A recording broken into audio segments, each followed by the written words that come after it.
On est parti d'un schéma poétique de la Lune qui observe la Terre depuis des millénaires.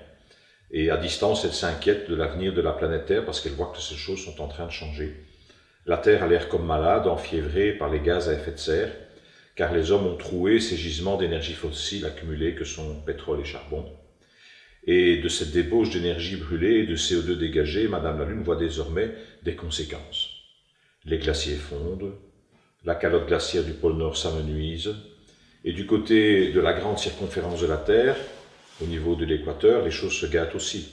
Java, Bornéo et Sumatra sont gravement malades, et des taches apparaissent sur le vert émeraude de l'Amazonie. Il s'agit de champs de soja, de palmeraies gigantesques, qui ont donné une sorte de lèpre à la forêt équatoriale.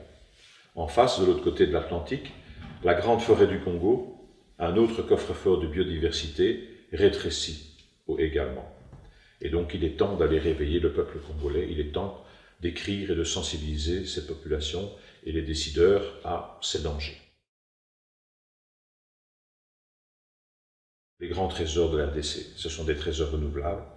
Il s'agit de la forêt, deuxième forêt équatoriale après l'Amazonie, le fleuve Congo qui est mythique, tout le monde connaît, également les terres cultivables parce que l'agriculture nourrit la population, et aussi une population jeune parce que 50% des Africains et des Congolais ont moins de 20 ans.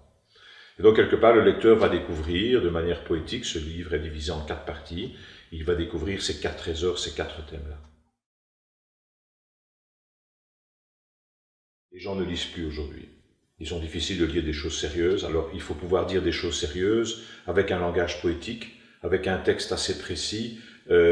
Donc c'est un livre que j'ai mis au point aussi en le lisant à ma petite fille de 3 ans, 4 ans, le soir dans le lit.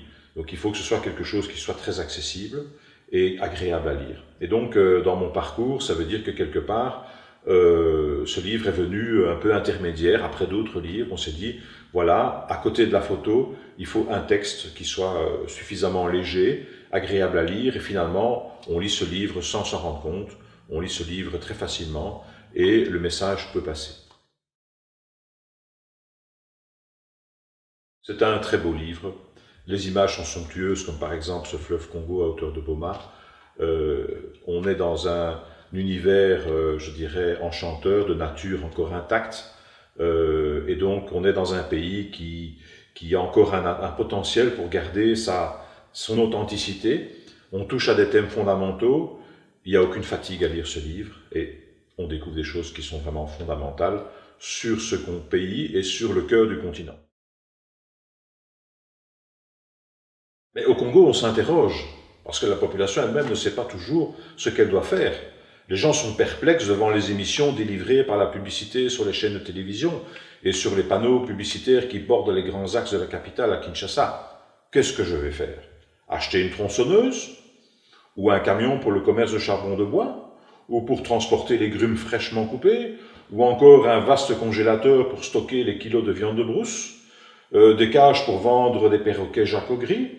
Ou alors une toile moustiquaire pour ramasser les alevins dans les rivières? Ou alors, si j'ai un peu plus d'argent, je vais m'acheter un carré minier pour creuser et récolter de l'or, du coltan ou des carats de diamants.